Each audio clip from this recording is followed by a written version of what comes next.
Okay, so I'm going to try to get this even quicker than the wetlands video. If you need to know if the property you're looking at is zoned residential, you should be confirming that it's zoned residential. In Park County, they have an excellent GIS system that can tell you this very quickly. Maps.parkco.us, you're there. Very simple. Let's just take a look. So when you load it up, there'll be an address here. You can click zoning. It can show you snow load of areas. That's going to be important for home designs.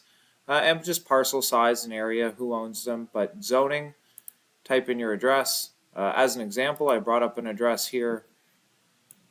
This is pretty interesting because it's a 5-acre plot. This is 3821 County Road. You can see that about half of it is zoned residential, which is the red. And then the sort of red stripes, the candy cane stripes, is mining.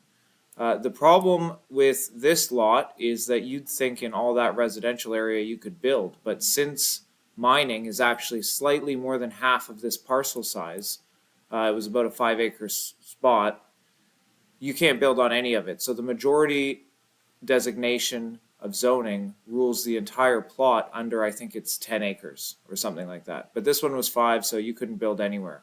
If I would have just checked quickly while looking at this property very early on, I would have seen that in fact some of it's a mining claim and I need to check. There's conservation areas. You don't really want to buy something like that if you can't build.